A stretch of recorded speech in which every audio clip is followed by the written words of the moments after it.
안녕하세요. 저는 40대 여자입니다. 얼마 전에 남편 회식 자리를 만든 적이 있었어요. 20명 정도의 상차림을 준비하기 위해서는 많은 시간이 필요하고 체력적인 소모 또한 상당한데도 시모는 제 노력을 알아주는 것보단 오히려 상차림을 보더니 상처되는 말들을 거침없이 꺼냈어요. 시모의 말을 듣고 있던 저는 서운한 마음에 불만을 털어놨는데 그 순간 충격적인 사건이 터졌습니다. 시모와 저와의 갈등은 꽤 오래전부터 지속되고 있었어요. 남편과 10년의 결혼 생활 동안 시모 때문에 정신적 고통을 많이 받고 있었지만 그래도 남들 사는 거 다 똑같을 줄 알고 최대한 좋게 넘어가려 노력했었어요. 한 번씩 시모의 행동이 지나치다고 생각이 들 때는 저도 모르게 불만 섞인 말이 나왔었고, 그럴 때마다 집안에는 폭풍이 휘몰아쳤지만 시간이 지나면 시모는 또 언제 그랬냐는 듯이 저에게 다가와 서운해하는 감정을 풀어주었습니다. 이런 일이 반복이 되다 보니 나중엔 시모가 또 반복해서 저에게 상처를 줄 거라는 걸 알았기 때문에 거리를 뒀고 마음을 열지도 않았어요. 시모도 제가 가까이 다가가지 않는다는 걸 눈치채고 있었는지 기분을 풀어주려는 노력에도 감정의 변화가 조금도 없자 그때부터 시모의 행동은 상당히 거칠어졌어요. 제가 할 수 있는 건 시댁에 최대한 가지 않는 거였죠. 이런 시간들이 너무 힘겨웠었고 남편과 진지하게 상의를 한 뒤에 당분간 시댁에 가지 않는 걸로 결정을 내리게 되었습니다. 시모는 시간이 지나면 괜찮아질 줄 알았는지 제 기분을 풀어주려고 하는 것보단 거리를 둔다는 거에 분노했어요. 결국 참다 못한 남편도 집안의 장남이 어떠한 행사에도 참여하지 않자 다른 곳으로 화를 풀어냈어요. 동서가 저에게 전화가 와서는 불만을 쏟아내기 시작했고 화살이 동서들에게 갔다는 걸 알 수 있었죠. 형님, 언제까지 버틸 거예요? 그냥 먼저 와서 머리 숙이고 죄송하다고 그러세요. 형님 때문에 저희만 계속 피해를 보고 있잖아요. 어머님이 뭐라고 하는 줄 알아요? 형님이 없으니까 집안 꼴이 엉망진창이라면서 저 막내 동서에게 막말을 퍼부어대는데 좀 전에 힘들게 땀 흘려 준비한 밥상을 뒤엎어 버렸다니까요.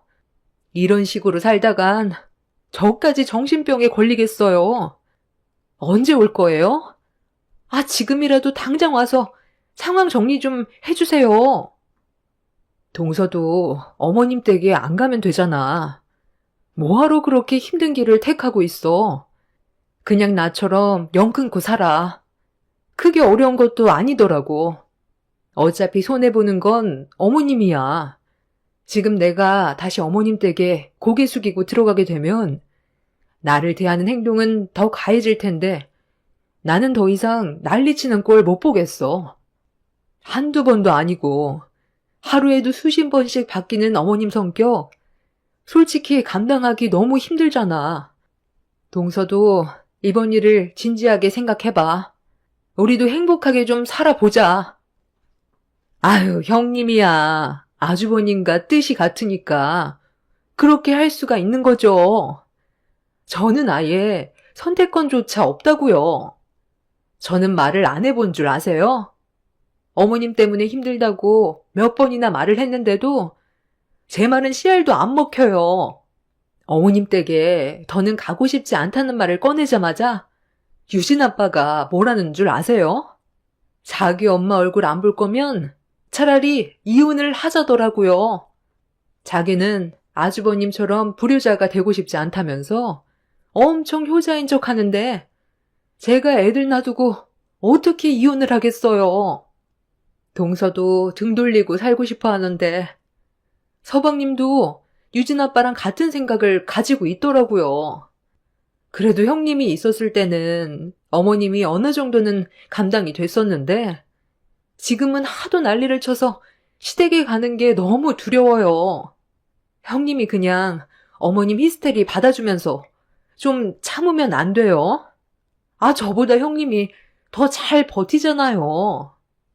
동서, 미안한데 나도 감정이 있는 사람이야. 언제까지 어머님한테 당하면서 살 수는 없어. 동서도 이번에 진지하게 생각해봐. 나 지금 바빠서 먼저 끊을게. 제가 시모와 연을 끊어내서 그런지 온갖 히스테리를 동서들에게 풀고 있는 것 같았어요. 본인들도 저처럼 등 돌리고 싶어 했지만 시동생들이 반대 입장이라 동서들은 제대로 된 결정을 내리지 못하는 것 같아 보였어요.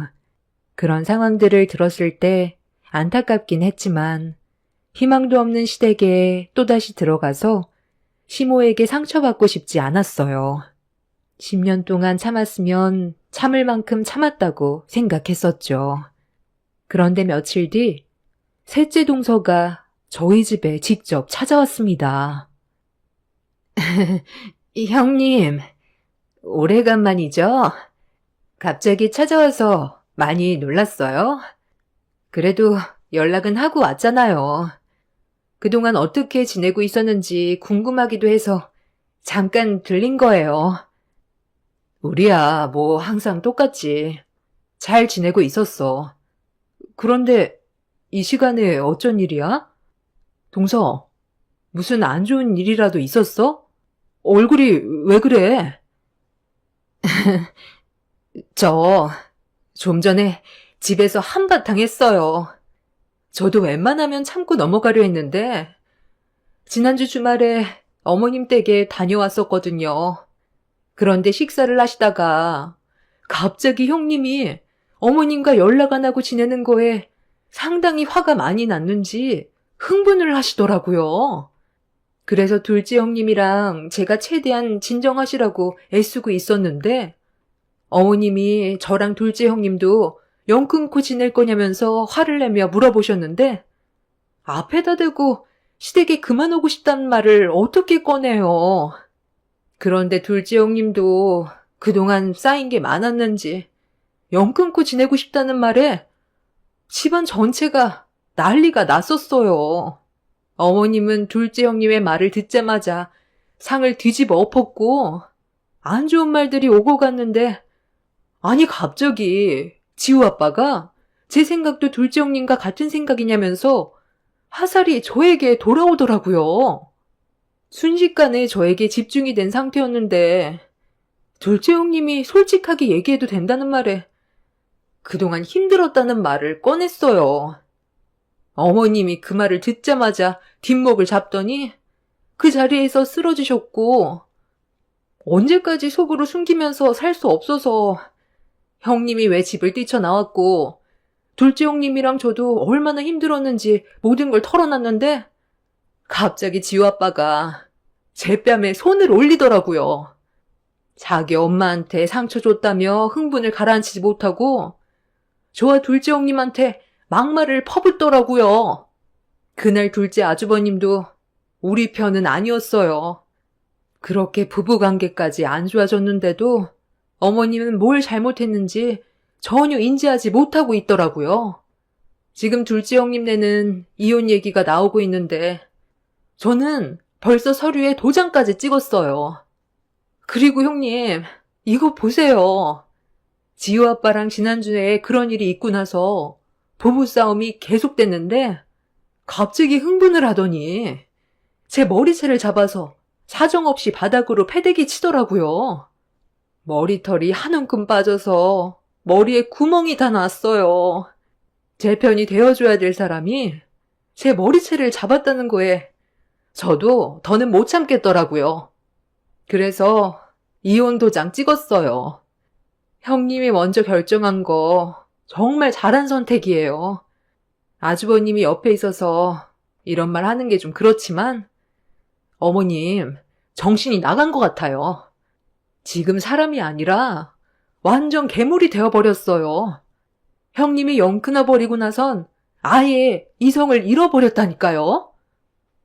제가 시댁에 왕래를 했을 때 동서들이 큰 피해를 입지 않았던 이유는 제 선에서 모든 걸 해결했었고 저 혼자 화를 삭혀서 동서들은 상처를 받지 않았었지만 이 모든 게 본인들의 업보라고 생각했었습니다. 제가 힘들 때 동서들은 본인들 일이 아니라고 편도 안 들어주었고 모른 척 하더니 제가 영 끊고 나서 본인들한테 피해가 오니까 그제야 제 마음을 알 것 같다며 후회를 하고 있었습니다. 저는 어떠한 위로도 해주지 않았어요. 그냥 말만 들어줄 뿐 아무것도 하지 않았습니다. 그렇게 막내 동서는 저에게 현재의 상황에 대해 알려준 뒤 집으로 돌아가려 했는데 막내 시동생이 저희 집에 찾아와서 현관문이 부서질 정도로 두드렸습니다. 야, 임마. 초인종을 누르면 되지. 늦은 저녁 시간에 왜 현관문을 발로 걷어차고 있어? 네가 왜 흥분을 했는지 대충 듣긴 했는데 그렇다고 여자한테 손을 올려? 아이씨, 형이 뭔 참견인데. 그 난리를 쳐놨으니 이런 일이 벌어진 거라고. 형이야말로 형수 하나 제대로 잡지 못해서 집안 전체를 무너뜨려 놨잖아. 형은 우리 집안 장남 아니야? 형수한테 질질 끌려다니기나 하고. 그러니 엄마가 화가 안 나겠어? 형수가 하는 짓이 마음에 안 드니까 욕을 얻어먹는 건데 형이 그 사이에 왜 끼어들어서 형수님 편을 들어? 형수가 내 마누라였으면 뼈도 못 추렸어. 어디 어른한테 목소리를 높이고 대들어? 그냥 죄송하다고 넘기면 그만이지. 그래서 너는 재수 씨를 저 꼴로 만들어 놓은 거냐? 재수 씨 꼴을 봐봐. 집에서 얼마나 난리를 쳤으면 우리 집으로 도망쳐 왔겠어? 상황이 어찌됐든 무력을 행사하는 건 잘못됐다는 거 몰라? 이혼 서류에 도장도 찍었다던데 법적으로 소송 들어가면 네가 무조건 불리해질 거라는 걸 알면서도 끝까지 가려는 거냐?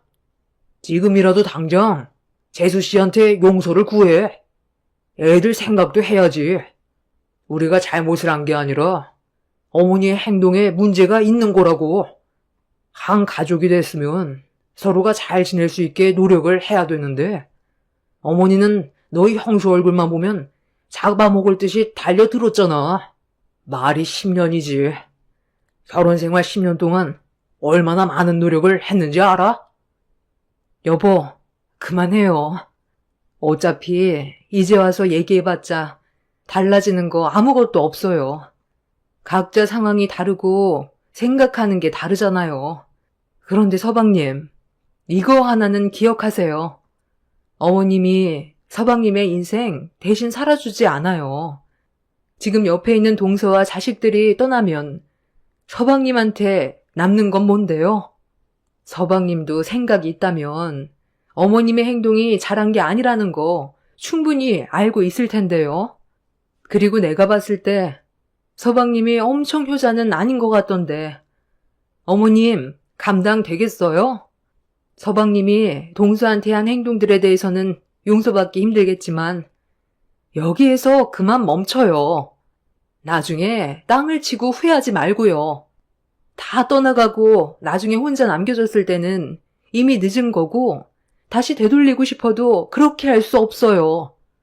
막내 동서는 제 옆에 찰싹 붙어선 시동생에게 막말을 퍼부었고 시동생도 시모의 행동이 잘한 건 아니라는 걸 알고 있었기 때문에 더 이상 억지 부리지 않았어요. 동서는 친정으로 가겠다며 택시를 불렀고 시동생은 이런 상황들이 많이 답답했는지 한숨을 내쉬곤 집으로 다시 돌아갔습니다. 이미 동서는 이혼 생각이 확고했는지 아이들을 친정집에 보낸 상태였어요.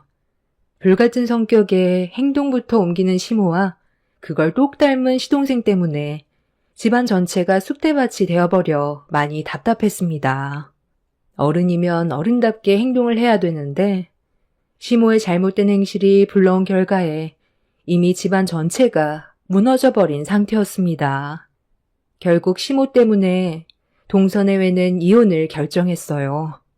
시동생이 동서에게 손을 올린 행위에 대해서 법적 소송을 제기했고 시동생은 위자료와 친권까지 포기하게 되었습니다. 둘째 동서내외도 이미 금이 가고 있었기 때문에 이혼 얘기가 오고 갔는데 시동생들이 왜 시모의 편에 서는지 이해할 수가 없었어요. 자기를 낳아준 부모를 어떻게 평생 등 돌리고 사냐며 불효자가 될 수 없다는 말을 꺼냈는데 무슨 말이 더 필요하겠어요. 더 이상 대화 자체를 하고 싶지 않았습니다. 시댁 집안에서 정상적인 사람은 남편밖에 없다는 게 안타까울 뿐이었죠. 그렇게 가족 전체의 균열이 무너져 내린 상태에서 시모의 곁에 며느리들이 다 떠나버리게 되니 심술이 났는지 남편이 일하는 병원에 시모가 나타났어요. 그날은 남편과 오래간만에 외식이 잡혀있던 날이었는데 시모가 병원에 오게 될 줄은 꿈에도 몰랐었죠. 남편이 병원에도 찾아오지 말라고 했었거든요. 그만큼 남편의 행동은 단호했었는데 시모가 직업적으로 세 형제 중 남편이 제일 좋은 직업을 가지고 있어서 저와 갈라서게 하고 싶었는지 병원에서 기다리고 있는 저를 보자마자 안 좋은 말을 꺼내기 시작했어요. 얼굴 안 본 지 꽤 됐었는데 전혀 달라진 건 없어 보였습니다. 딱 보니 내 아들과 외식하려고 나왔나 보구만. 그런데 이거 어쩌지? 오늘은 내가 먼저 약속을 잡아야 할 것 같은데 우리 아들과 할 말이 좀 있거든. 그이한테 연락은 하고 오신 거예요? 얼굴 안 본 지 몇 달 됐다고 그이가 기분이 어느 정도 풀렸다고 생각하는 건 아니죠? 이렇게까지 하면 마음이 편하세요? 막내 동서는 이혼했고 둘째 동서는 별거 중인데 이혼 얘기까지 나오고 있어요. 이렇게까지 해서 어머님이 얻는 게 뭔데요? 자식들한테 상처 주고 갈라서게 하면 기분이 좋으세요?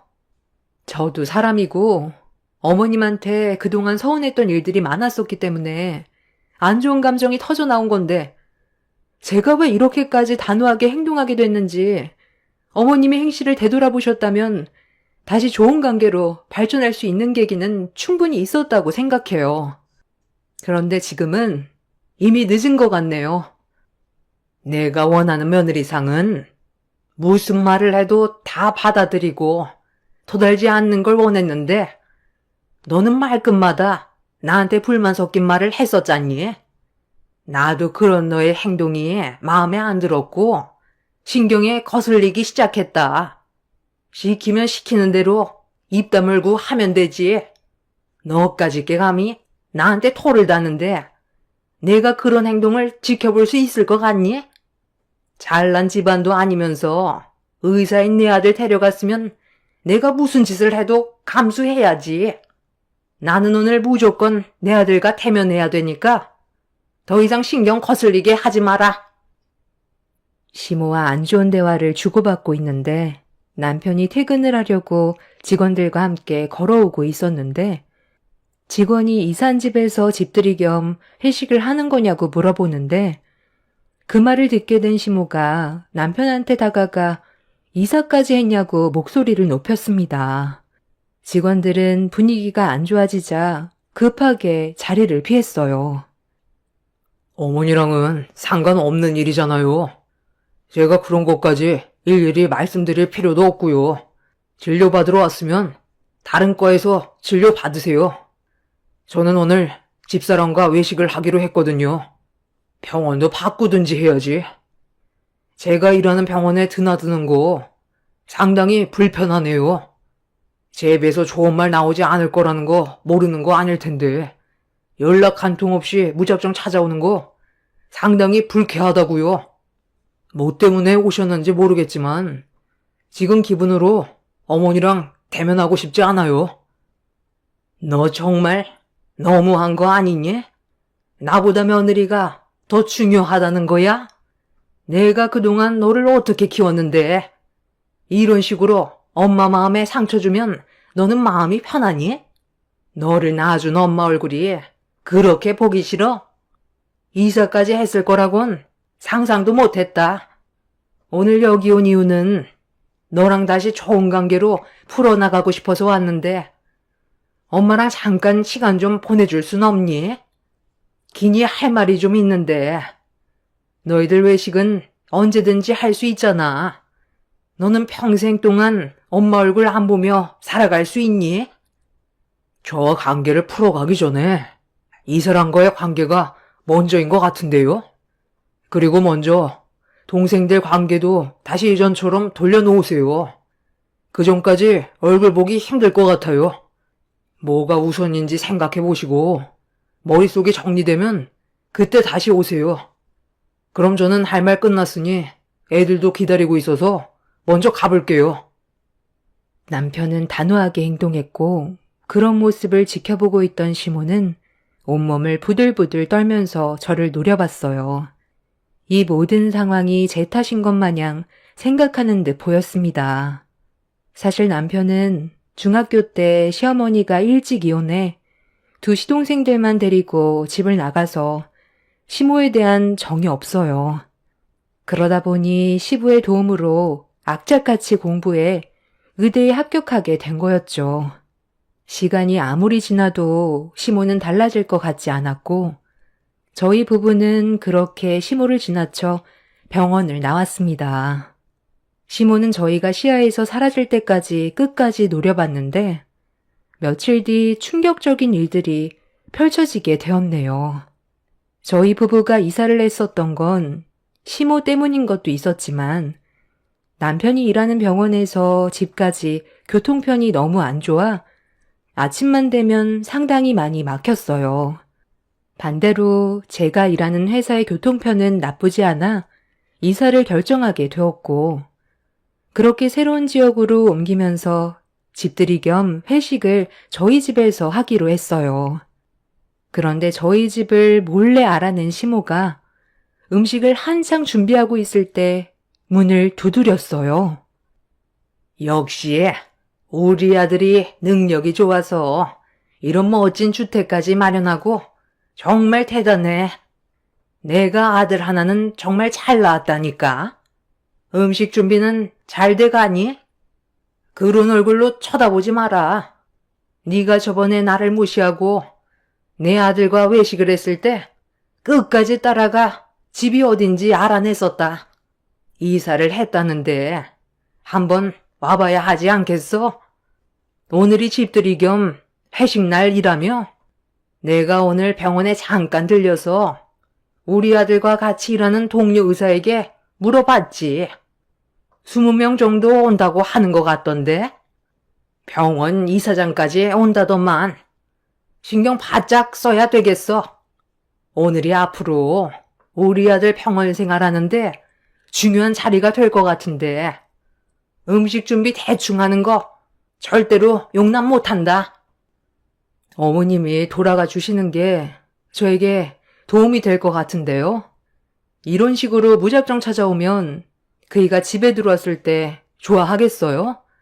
어머님이 하는 행동이 그 사람의 앞길을 막는다는 생각은 안 해보셨어요? 제가 알아서 준비할 거니까 방해하지 마시고 살펴가세요. 저 이런 기분으로는 음식 만들 수 없을 것 같네요. 나 신경 쓰지 말라니까. 집 구경이나 하고 나올 테니 너는 음식 만드는데 집중해라.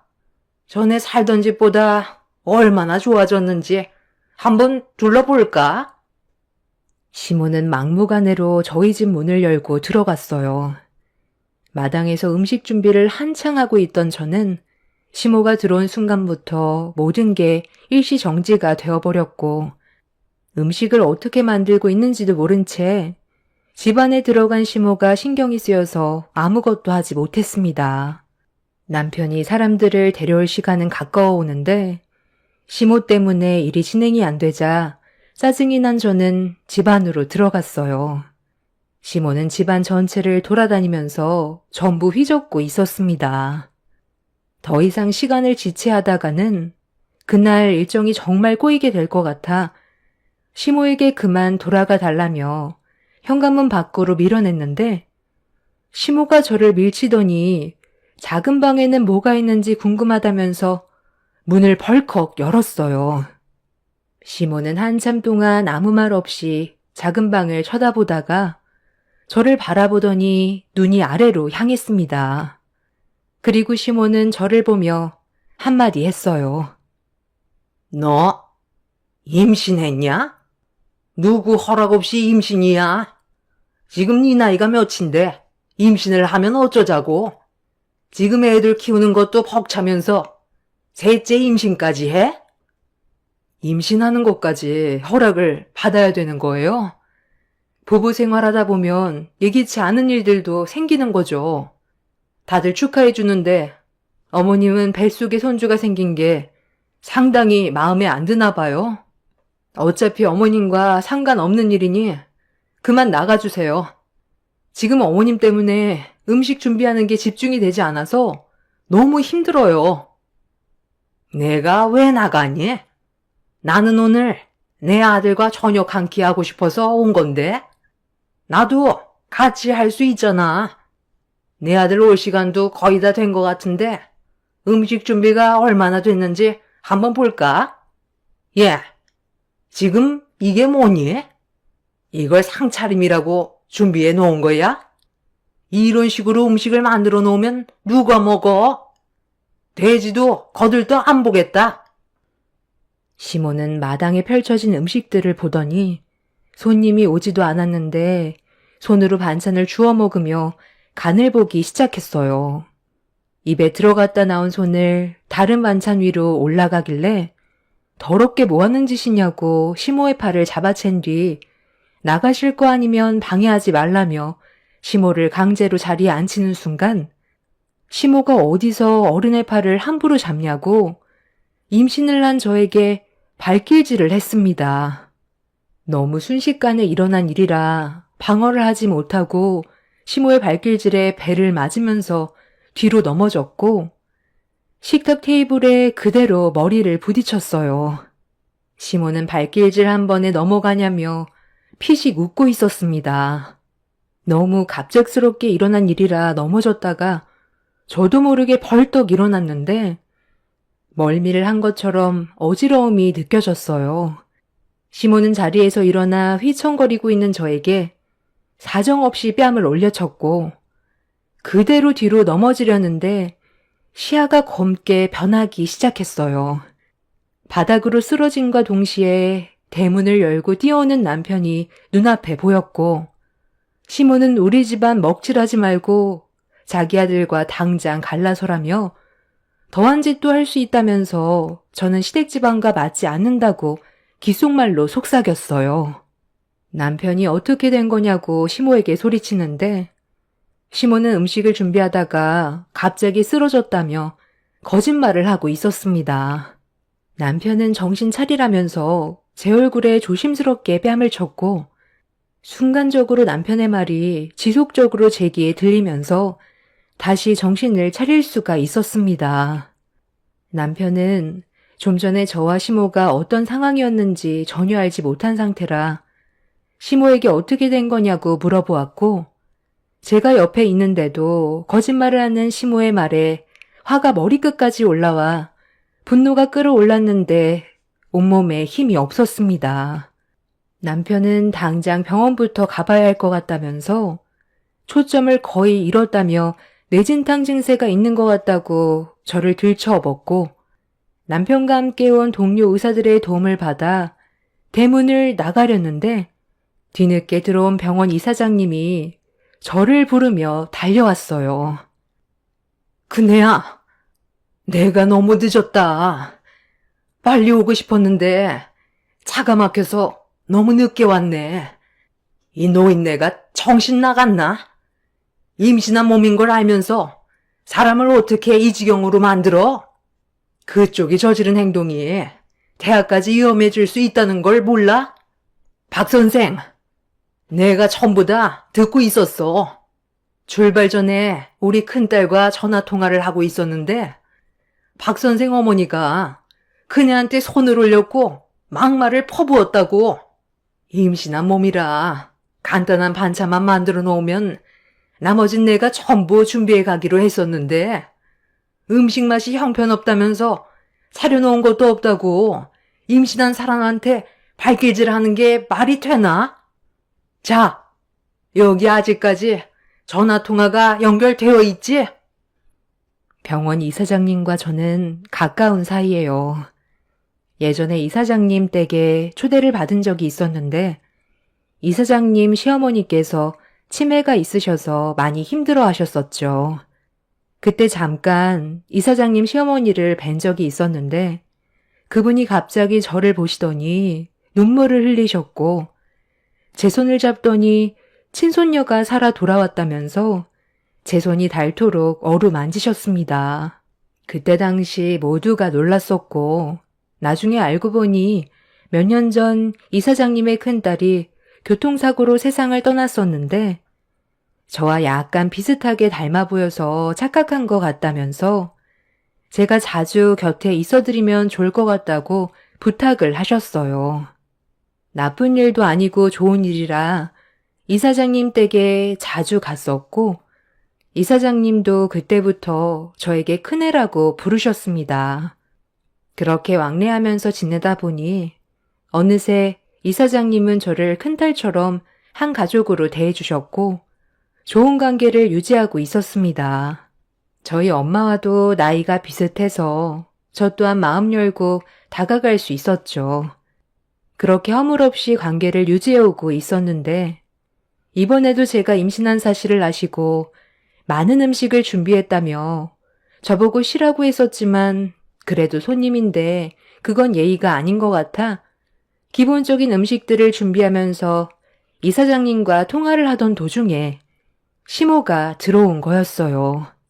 저는 시모 때문에 정신이 없던 상태에서 전화통화를 끊어야 하는 것도 깜빡하고 있었는데 이런 상황을 이사장님이 전부 다 듣고 있었습니다. 남편은 이사장님이 녹음한 통화 내용을 전부 다 듣게 되었고 남편과 시모의 두 남빛은 동시에 썩어 들어갔어요. 남편은 조용히 넘어가지 않을 거라며 저를 데리고 병원으로 이동해 치료를 진행했어요. 다행히 뱃속의 아이는 크게 문제는 없었고 저도 가벼운 뇌진탕으로 끝날 수 있었습니다. 그리고 지금 현재 시모는 법적 처벌을 받기 위해 소송 중에 있어요. 이번에 저지른 일은 도저히 그냥 넘어갈 수가 없습니다. 시모의 행동은 사람이 할 짓이 아니라고 생각합니다. 하마터면 저와 아이의 생명까지 잃게 될 뻔했던 아찔한 순간이었고 변호사는 법정에서 이사장님과의 통화 내용에 저의 임신 사실을 알고 있음에도 무력을 행사한 녹취록을 통해 시모의 행동이 의도적이었다는 걸 재판부에서 인정할 것 같다며 재질이 무겁게 내려질 거라고 설명해 주었습니다. 남편도 이번 일을 통해 단단히 질렸는지 평생 얼굴 안 보고 살 거라고 하더군요. 저도 그걸 바라고 있습니다. 한 번 아닌 사람은 끝까지 아니라는 걸 이번 일을 통해 확실히 알 수 있었네요.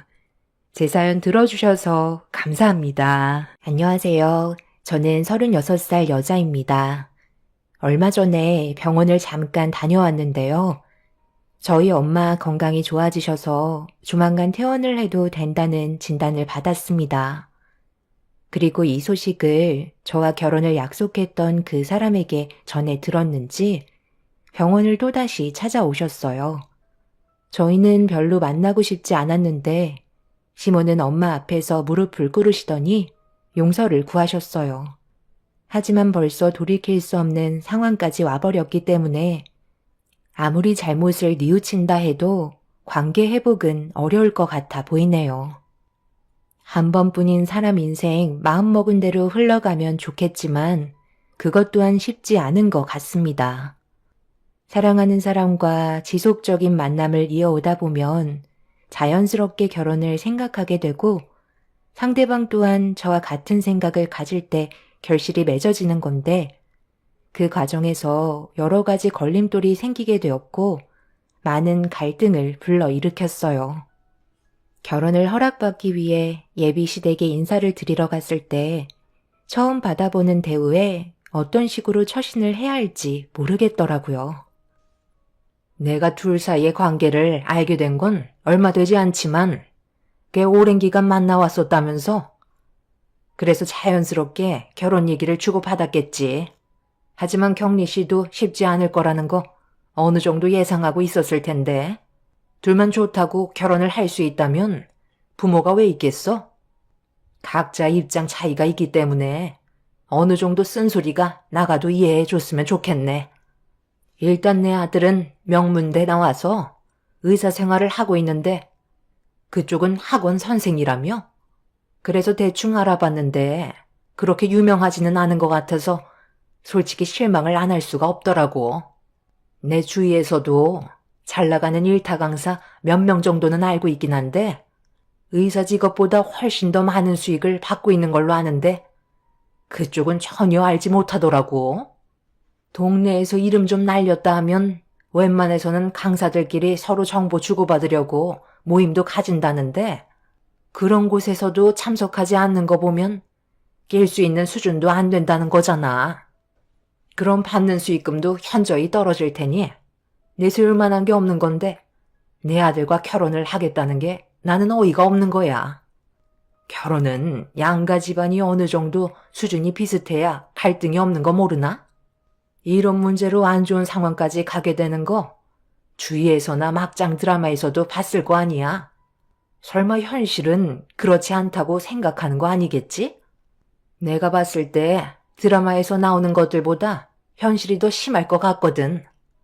처음 얼굴 보는 이 자리에서 확실하게 얘기하겠는데 내 아들과 그쪽이 결혼하는 건 솔직히 반댈세. 나 같은 경우 우리 집안과 어느 정도는 수준이 맞아야 한다고 생각하기 때문에 이 결혼은 어차피 무너지게 되어 있어. 억지로 결혼을 강행한다고 해서 과연 삶이 좋아질 수 있을까? 내가 봤을 때 앞으로 겪어본 적 없는 험난한 여정이 시작될 것 같은데? 다시 한번 말하지만 그쪽 집안과 비슷한 배우자를 찾는 게 훨씬 더 효율적이라고 생각되네.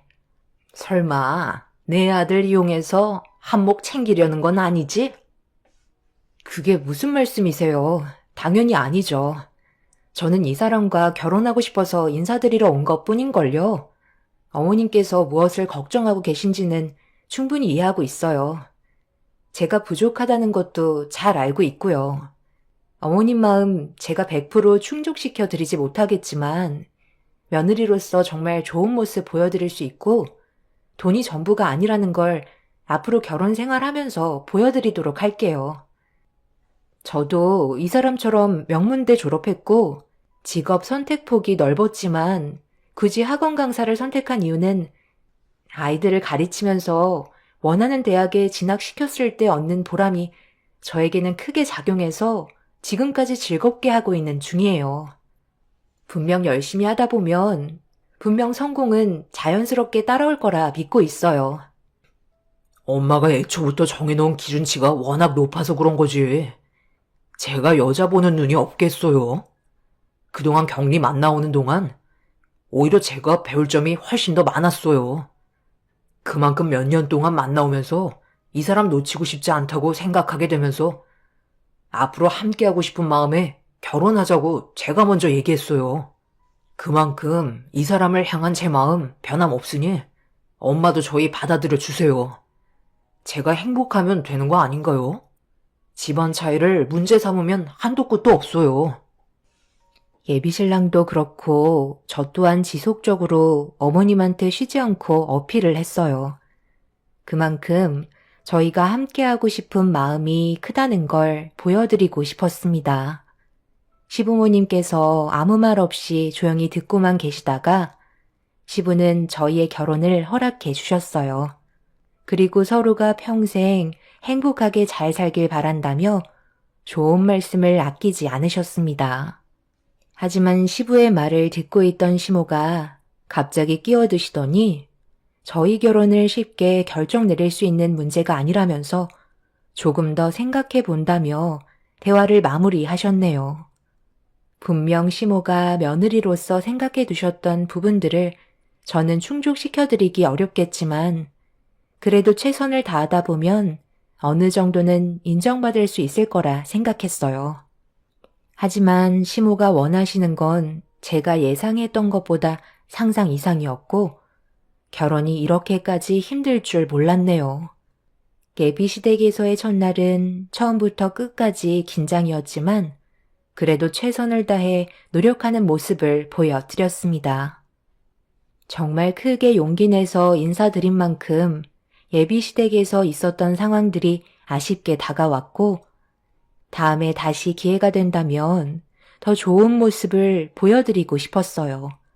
그렇게 며칠의 시간이 지나는 동안 서로가 워낙 바빠서 시간을 내지 못해 자주 만나지 못했었는데 하루 일정을 마치고 퇴근을 하려고 학원에서 나오던 도중 시모가 건물 밖에서 저를 기다리고 계셨습니다.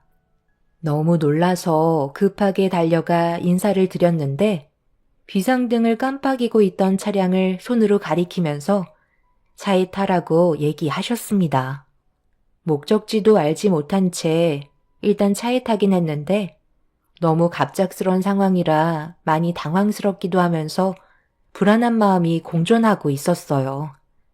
그렇게 한참을 달려서 도착한 곳은 꽤 좋아 보이는 아파트 건물이었고 차에서 내린 시모의 뒤를 따라가게 되었죠.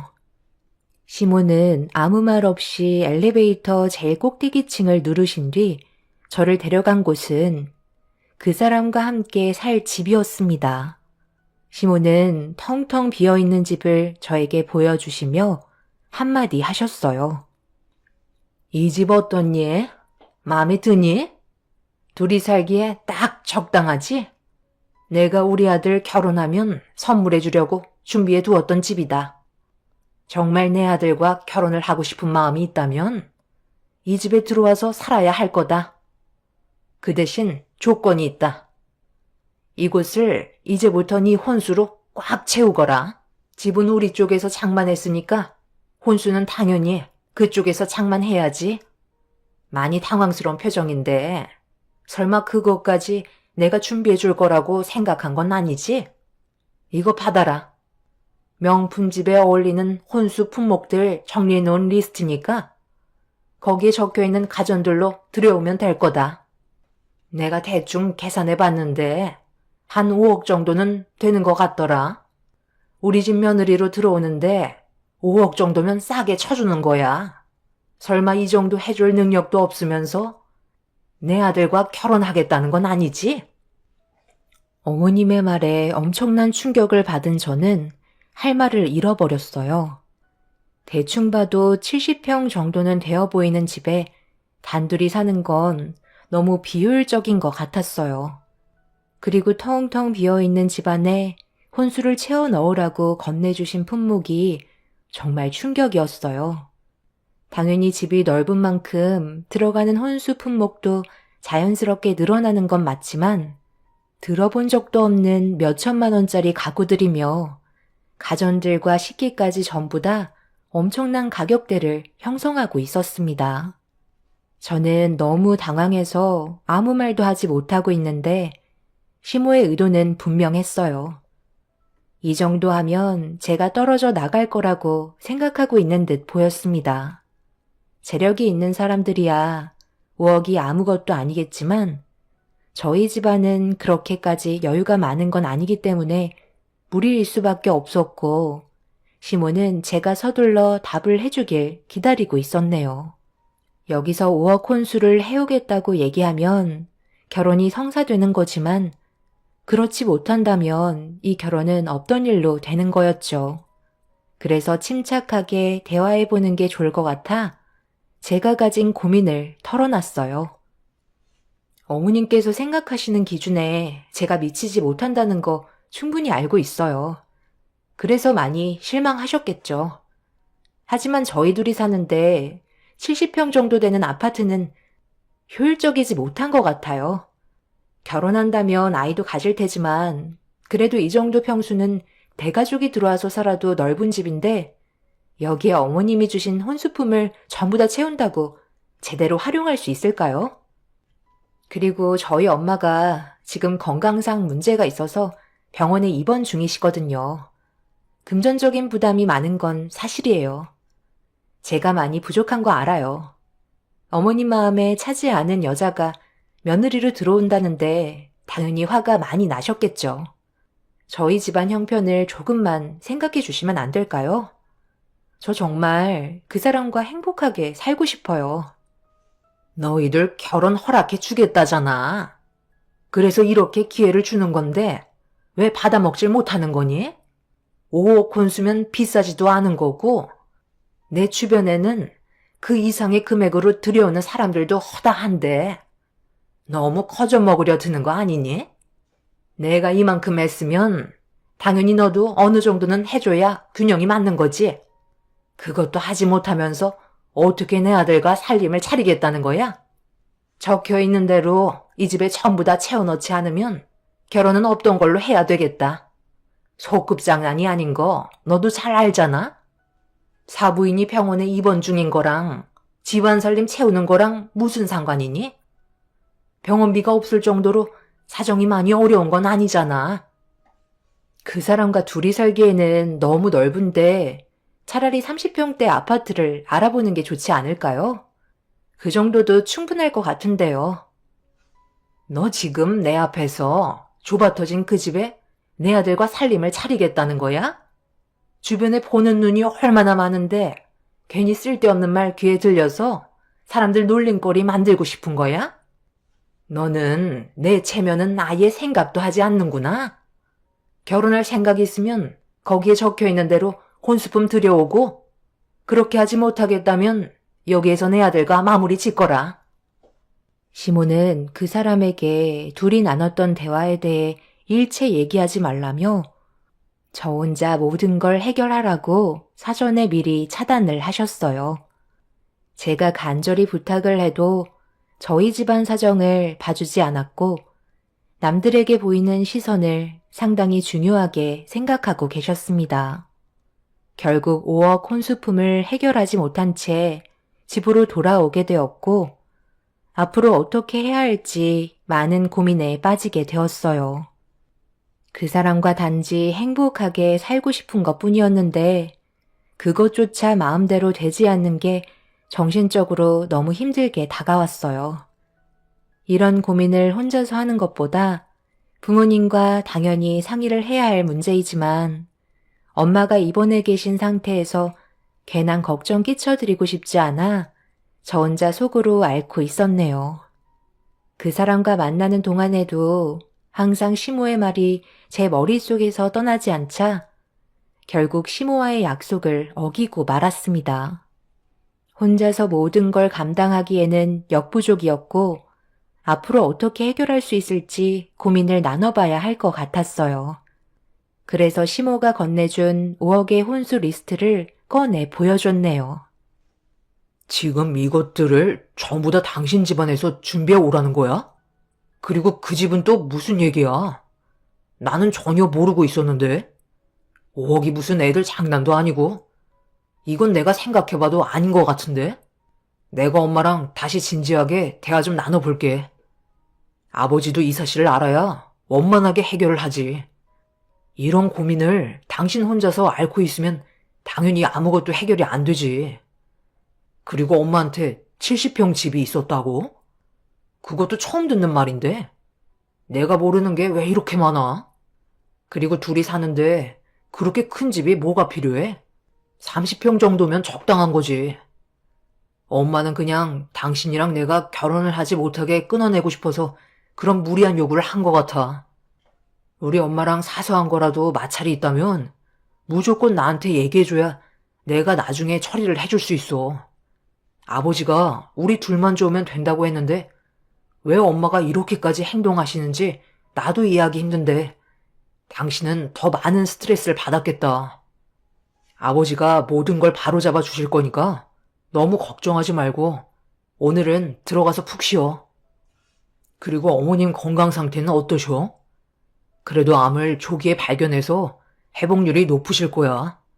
조만간 인사드리러 간다고 전해드리고.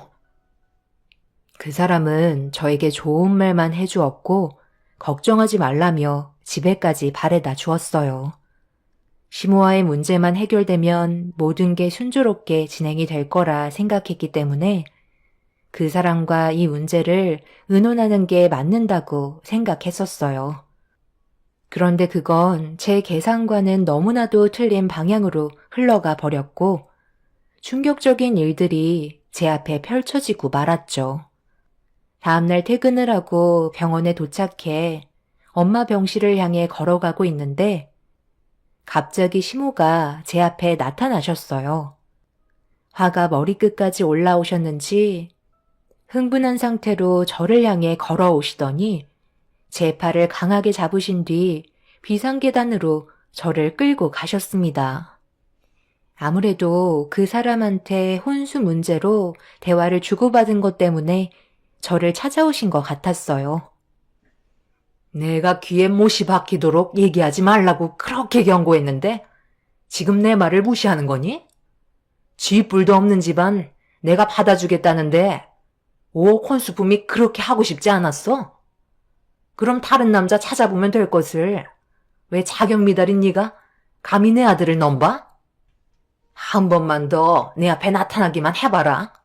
그때는 말로 끝나지 않을 거다. 웬만해선 내가 손을 쓰지 않는 성격이기 때문에 지금도 엄청 참고 넘어가는 거야. 그러니 더 이상 우리 집안에 문제 일으키지 말고 내 아들과 인연 끊거라. 혼수 리스트 하나도 제대로 해오지 못하는 능력 없는 너를 내가 며느리로 어떻게 받아들이겠니? 어머님, 사람 사는 기준이 다 다르지만 저희 집안 사정도 어느 정도 생각해 주셔야죠. 지금 경제적으로 어려운 상황이고 이 문제로 병원에 계신 저희 엄마한테 스트레스 받게 하고 싶지 않아요. 지금 수술 경과도 좋아졌고 조금 있으면 퇴원하시는데 괜히 스트레스 받으시는 일 생기기라도 하면 암이 재발될 수도 있어서 지금까지 아무 말도 하지 않고 있었어요. 제가 많이 부족한 만큼 정말 열심히 살아가는 모습 보여드릴 테니 그 사람과 결혼하는 거 허락해 주세요. 인생의 돈이 전부가 아니잖아요. 그래서 지금 사정을 봐달라는 거니? 안 되겠다. 내가 너희 사부인 얼굴 좀 보면서 얘기를 해야 이 문제가 해결될 것 같구나. 마지막으로 말하는데 5억 혼수 리스트에서 하나라도 빠진다면 이 결혼은 없던 걸로 할 테니까 그만 고집 피워라. 알겠니? 시모는 화가 머리끝까지 올라왔는지 저를 강하게 밀치시더니 엄마가 계신 병실로 걸어가셨어요. 병원에까지 찾아온 걸 보면 그 사람한테 엄마가 계신 병원을 전해 들은 것 같았습니다. 저는 시모의 팔을 잡고 소란 피우지 않았으면 좋겠다고 간절히 부탁했지만 시모는 이미 귀를 닫아버리셨는지 제 말을 들어주려 하지 않았어요. 결국 화가 머리끝까지 올라온 시모는 저희 엄마가 계신 4인 병실의 문을 대차게 열며 들어가셨고 급하게 저도 뒤따라 들어간 순간 충격적인 광경을 목격하고 말았습니다. 분명 엄마한테 소리치며 화를 내셔야 하는데 온몸이 굳은 것처럼 그 자리에 멈춰 계셨어요. 아들, 네가 지금 왜 여기에 있는 거야? 여기에 있으면 안 되는 시간 아니야? 그런데 당신은 여기를 어떻게 알고 찾아온 거야? 엄마, 지금 그게 문제예요? 어머님한테 전부 다 얘기 들었어요. 엄마랑 예전에 대학 동기였다면서요? 어머님이 엄마가 어떤 모습인지 궁금하다고 하셔서 잠깐 사진 보여드렸는데 갑자기 당황해 하시길래 이유를 여쭤보니까 엄마가 대학 시절 때 어머님 밀어서 떨어뜨렸다면서요? 과에서 엄마가 짝사랑하던 남자가 있었는데 그 사람은 어머님과 서로 만나고 있었고 그런 모습이 질투가 나서 사람들 몰래 다리 위에서 밀치고 도망쳤는데 증거 불충분으로 결국 해결되지 못하고 어머님은 결국 다리 하나를 평생 장애를 안고 살아갈 수밖에 없었다고 하는데 그 말이 사실이에요? 그게 갑자기 무슨 뚱딴지 같은 소리야. 나는 오늘 그쪽을 처음 본다고. 몸 상태가 안 좋다더니 이제는 치매까지 오셨나 봐. 원수는 언젠가 다시 만난다더니 어떻게 이런 식으로 또 만나게 됐네. 그동안 아주 잘 지내고 있었나 봐. 눈이 부실 정도로 때깔이 좋아졌구만. 너 그때 생각 안 나? 네가 짝사랑하고 있다던 그 남자를 내가 만나고 있어서 그것 때문에 질투난다며 다리 위에서 나를 밀쳤잖아. 나는 너를 봤지만 너는 끝까지 발뺌하는 바람에 결국 사건이 해결되지 못한 채 내가 발을 헛디뎠다는 걸로 판정이 나게 되었고, 너는 그날 이후 바로 휴학하고 이사 가잖아. 그런데 네가 그런 끔찍한 일을 저지르고 떠난 뒤로도 나는 아직까지도 그 사람한테 보살핌을 받고 있거든. 네가 짝사랑했던 그 사람이 지금 내 남편으로 있어. 지금 들어왔네. 인사해. 네가 좋다고 쫓아다니던 내 남편이야. 정말 사람 일은 한 치 앞도 모른다더니 어떻게 이런 일이 다 있니? 나를 세상 떠나게 만들려던 사람의 아들이 내 딸과 결혼하겠다고 인연을 만들었잖아. 사람 일은 이래서 아무도 모른다니까. 네가 내 딸을 안 받아주는 게 아니라 내가 네 아들을 사이로 안 받아줄 건데 이거 어쩌지?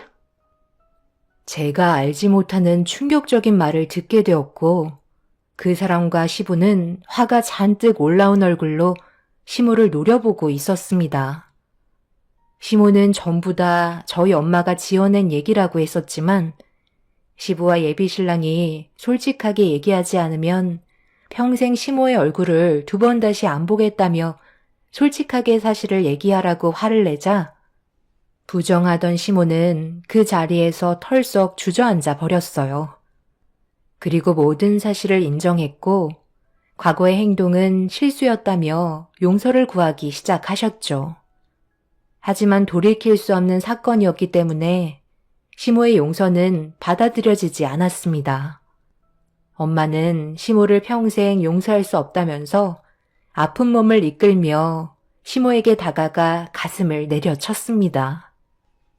알고 보니 엄마와 시모는 대학교 때 둘도 없는 친구로 상당히 가까운 사이였는데, 한 남자를 둘이서 사랑하다가 엄마와 저희 아빠가 정식으로 연애를 하게 되면서부터 시모의 질투가 올라와 끔찍한 일을 저지르게 되었던 거였죠. 결국 이 문제로 그 사람과 저는 남은 인생을 함께 할 수가 없었어요. 그동안 살아오면서 쩔뚝거리는 엄마의 다리를 항상 봐왔기 때문에 이런 가슴 아픈 사연을 듣고도 그 사람과 더 이상 만날 수는 없었습니다. 시부와 그 사람은 단순히 그냥 병문안 차 온 거였는데, 이런 충격적인 일이 눈앞에 펼쳐질 거라곤 상상조차 하지 못했습니다. 시모는 피눈물을 흘리면서 과거의 행동에 대해 사죄했지만, 오랜 세월이 흐른 만큼 마음의 골이 깊어진 엄마는 용서를 구하는 시모를 받아주지 않았습니다. 이렇게 되자 시부는 저희 엄마가 용서해 줄 때까지 절대로 집에 들어오지 말라며 화를 내시곤 병실을 나가셨네요. 그 사람도 시모의 잘못된 행동에 충격을 많이 받았는지 눈물을 흘리며 밖으로 나가 버렸습니다. 그날 이후 시모는 시간만 되면 계속해서 병원을 찾아와 용서를 구하고 계십니다. 하지만 엄마가 장애를 가지고 살아온 세월만큼 시모의 용서를 쉽게 받아줄 것 같지는 않네요. 시모는 저와 그 사람의 결혼을 허락해 줄 테니 저희 엄마 좀 설득해 달라며 시부가 오만정이 떨어져서 각방까지 쓰고 계시고, 그 사람도 집을 나가버렸는지 가정을 원래대로 돌려놓고 싶다고 애원하셨어요. 네가 원하는 거 다 해줄 테니까 제발 부탁이다. 내가 그동안 힘들게 끌어온 가정을 한순간에 무너뜨리게 할 수 없다. 내가 너한테 모질게 했던 행동들 전부 다 미안하고, 혼수로 오억하라고 얘기한 것도 솔직히 억제 부려서 떼어놓으려 했던 거 사실이었다. 어느 부모도 자식이 좋은 집안과 결혼시키고 싶어 하지 부족한 집안에 보내고 싶어 하지 않잖아. 지금 별거 얘기까지 나오고 있는 판국에 내가 할 수 있는 건 용서를 받는 것밖에 없다. 그때는 젊었고 철이 없었으니 그런 행동이 나오긴 했지만 나도 지금까지 살면서 그때 기억 때문에 마음 편히 살았던 적 단 한 번도 없었어. 그래서 저보고 어떻게 하라는 거예요? 저희 엄마가 받은 상처를 제가 왜 엄마를 설득시켜야 하는 건데요? 아무리 철이 없어도 누구나 그런 식으로 행동하지 않아요. 당신은 선천적으로 그런 성격을 가지고 계신 거죠. 그래서 저한테도 그런 식으로 행동하신 거 아닌가요? 저희 엄마는 당신을 두 번 다시 보고 싶어 하지 않으니까 그만 찾아오세요. 그럼 내가 어떻게 하면 좋을까? 돈이라도 주면 만족하겠니? 얼마면 될 것 같아? 평생 병원비는 지원해 줄 테니까 제발 한 번만 내 잘못을 용서할 시간을 주면 안 되겠니? 지금은 한 푼도 없지만 용서만 받으면 내가 원하는 대로 해줄 수 있어. 아직까지 뭐가 문제인지 전혀 인지하지 못하고 있는 것 같아요. 엄마가 그러셨어요. 당신이 한쪽 다리가 똑같이 장애를 입게 되면 그때 용서해줄 마음이 생길지도 모른다고요. 잘 한번 생각해 보세요. 엄마가 기회를 주신 걸 수도 있잖아요? 그건 너무 억지잖아. 멀쩡한 다리를 어떻게 장애를 만들어 오라는 거야? 내가 다리에서 뛰어내리기를 바란다는 거니? 방금 억지라고 하셨어요? 정말 말 웃기게 하시네요. 저한테는 혼수를 5억이나 해오라고 하셨으면서 그때는 뭐라고 하셨죠? 제가 사정을 봐달라고 간절히 부탁했는데도 들어주려 하지 않았잖아요. 당신이 생각한 억지가 저도 똑같이 느끼고 있었다고요. 시모가 평생 꾸려온 가정이 한순간에 무너지는 순간이었고 제자리로 돌려놓고 싶어 하십니다. 하지만 저는 시모의 손을 뿌리치고 죄송하다는 말로 돌려드렸네요. 엄마는 평생 동안 장애를 가지게 된 다리를 바라보면서 단 한순간도 시모를 잊은 적이 없었을 테고 그 아픔이 얼마나 큰지 가늠이 되지도 않는데 제가 그 사람과 결혼하겠다고 엄마를 설득하는 건 불효나 마찬가지라 시모의 간절한 부탁에도 등을 돌렸습니다. 두 번 다시 만나고 싶지도 않으니 더 이상 찾아오지 말라며 제 팔을 잡고 놔주지 않으려는 시모의 손을 뿌리쳤네요. 그 사람은 저희 가족에게 미안해서 연락 한 통 없습니다. 이제 그 사람을 잊는 게 어느 정도 받아들여지고 있는 것 같아요. 시부께서는 미안한 마음에 평생 병원비는 지원해 줄 테니 걱정 말라고 하시는 중이세요. 하루빨리 정상적인 생활로 돌아가고 싶을 뿐입니다. 시모는 그동안 자신의 잘못을 잊은 채 살아왔던 시간만큼 뉘우치며 살았으면 하네요. 제 사연 들어주신 분들, 오늘 하루도 웃음 가득한 날이 되시길 바랍니다. 감사합니다.